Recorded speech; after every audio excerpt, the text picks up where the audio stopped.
La historia oficial de nuestro país nos dice que los grandes avances, los grandes momentos de nuestra historia fueron todos producto de rebeliones armadas. Así, por ejemplo, festejamos la independencia de México el 16 de septiembre, en recuerdo del 16 de septiembre de 1810, en que empezó la rebelión armada, sin darnos cuenta de que esa guerra no tuvo éxito, fracasó y solamente llevó a la detención y ejecución de sus dos principales líderes, el cura Miguel Hidalgo y José María Morelos y Pavón. En cambio, no prestamos atención a aquellos acuerdos políticos que realmente avanzaron la historia de nuestro país. Es el caso del Plan de Iguala del 24 de febrero de 1821, que llevó precisamente a la consumación de la independencia de México. La experiencia práctica nos dice que donde realmente hemos avanzado como país no fue en las rebeliones armadas, sino con los acuerdos políticos como el Plan de Iguala, que en un ambiente de paz llevaron a que México fuera independiente y más próspero.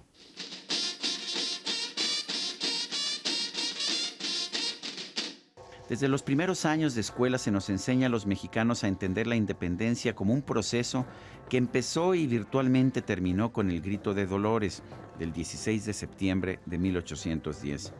El festejo de la independencia, de hecho, se realiza todos los años un día antes, en la noche del 15 de septiembre, como recuerdo de que el 15 era cumpleaños de Porfirio Díaz, por lo que quienes buscaban halagarlo durante su gobierno fusionaron la celebración de la independencia con la de su cumpleaños.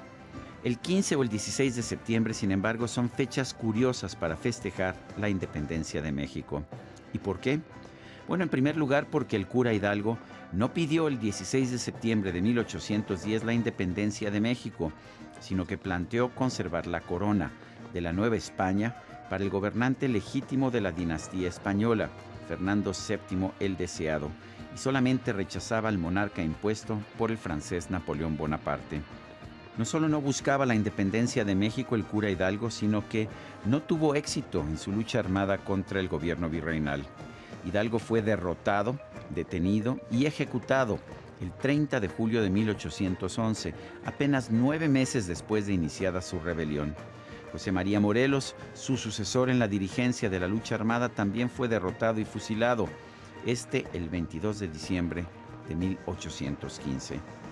La lucha por la independencia, iniciada en 1810, estaba realmente derrotada.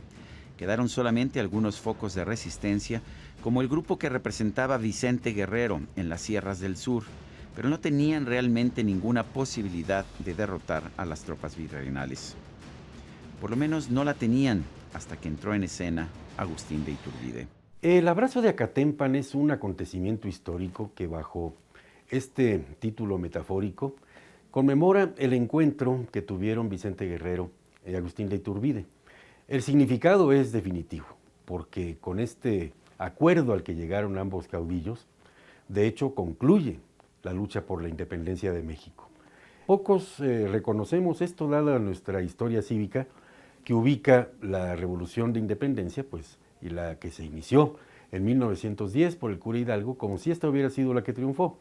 Pero en los hechos, la consumación de la independencia se hace a través de este acuerdo al que llegan Iturbide y Vicente Guerrero.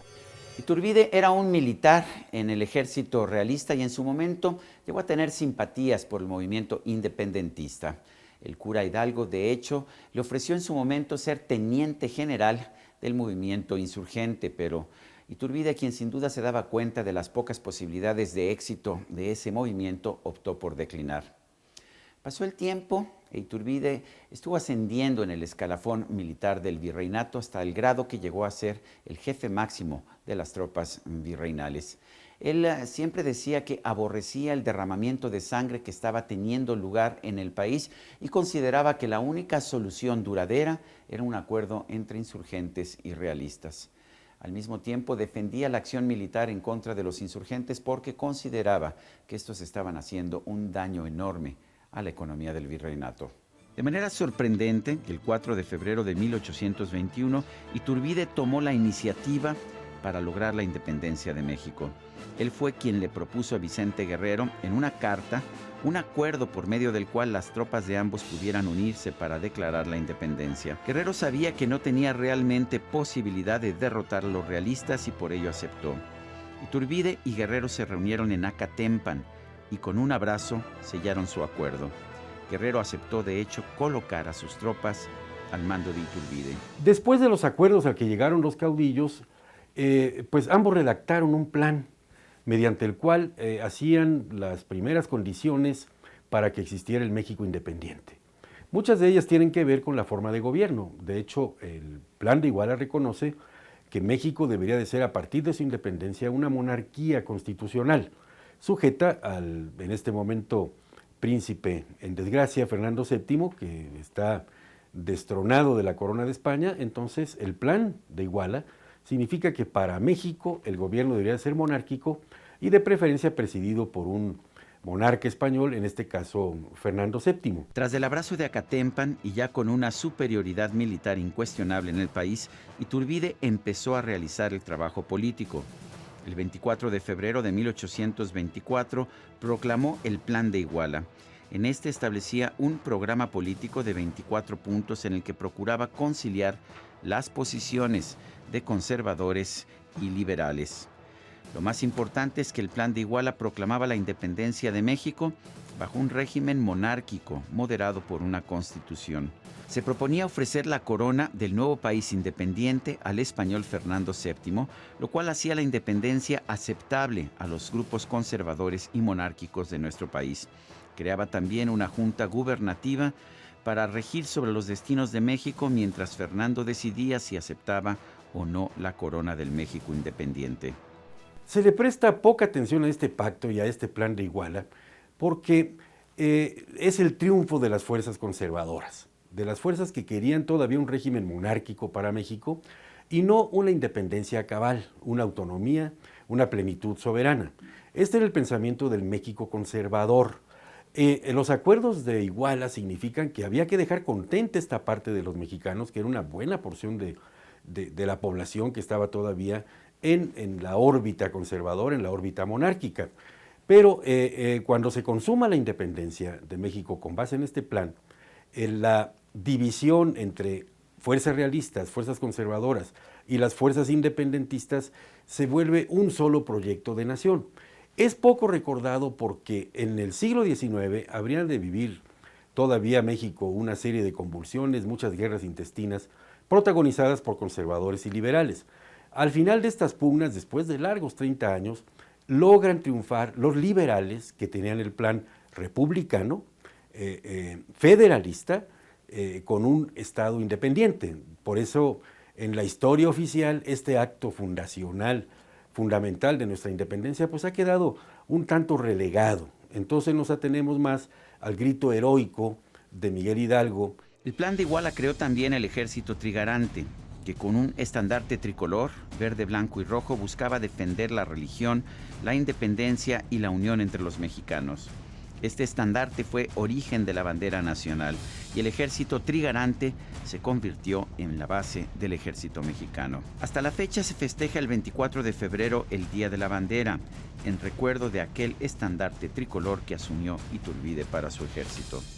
El virrey declaró a Iturbide fuera de la ley y todavía encontró algunos lugares de resistencia militar, pero tanto con operativos militares como con acuerdos que tuvo con jefes políticos locales y jefes militares, fue venciendo toda la resistencia. El 27 de septiembre de 1821, finalmente el ejército trigarante hizo su entrada a la Ciudad de México y al día siguiente, el día 28, se declaró formalmente la independencia de México en el acta que conocemos en este sentido. Es ese 28 de septiembre de 1821 y no el 16 de septiembre de 1810 el verdadero inicio de la independencia de México. La historia oficial mexicana ha preferido borrar todos los detalles del proceso que llevó a la independencia de México.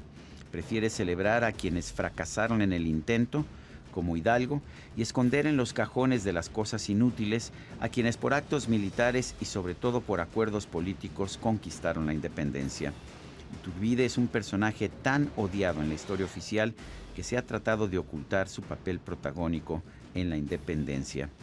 Si algo nos dice la historia verdadera de la independencia de México, distinta por supuesto de la oficial, es que la libertad de nuestro país no se logró con la rebelión de 1810, que hundió al país en la violencia, pero sin lograr el propósito de la independencia. Fueron los acuerdos políticos, como el abrazo de Acatempan y el Plan de Iguala, los que realmente lograron la independencia de nuestro país. Supongo que los historiadores oficiales consideran que hay más gloria en la destrucción y la muerte del movimiento de 1810 que en un proceso político con acuerdos y una idea clara de cómo lograr la independencia.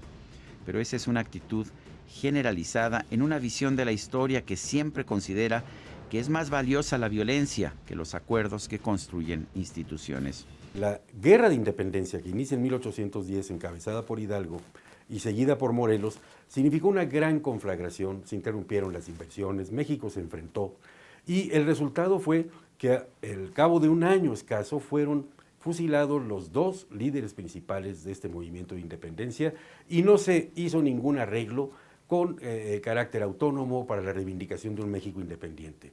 Pasaron los años, la lucha continuó y no fue sino hasta este año, 1821, en que se acercaron ambos líderes y en lugar de una confrontación bélica, plantearon los términos de un acuerdo que se logró lo que la guerra no había podido hacer durante pues, más de 10 años, ¿no? Tenemos otra prueba durante el siglo XIX, cuando nos metimos en guerras intestinas entre liberales y conservadores que no tuvieron ningún destino sino la destrucción práctica del país, y no es sino hasta el constituyente del 57 en que México ingresa en una nueva era republicana y de paz. Lo mismo vemos, por ejemplo, en las celebraciones de la Revolución Mexicana. Festejamos el inicio de la guerra, el 20 de noviembre, pero no los acuerdos que al final permitieron construir un país de paz. Quizás ese espíritu bélico se refleja en un himno nacional que hace un llamado a los mexicanos al grito de guerra para el acero a prestar y el bridón. Quien realmente quiere entender la historia nacional tendrá que darse cuenta que los levantamientos armados, como el del 16 de septiembre de 1810, solamente trajeron a nuestro país muerte y destrucción. En cambio, los acuerdos políticos, los que buscaban conciliar las diferencias entre los distintos grupos políticos de nuestro país, como por ejemplo los conservadores y los liberales del siglo XIX, fueron los que trajeron a México independencia y libertad. Yo soy Sergio Sarmiento y esto es 13 en Libertad.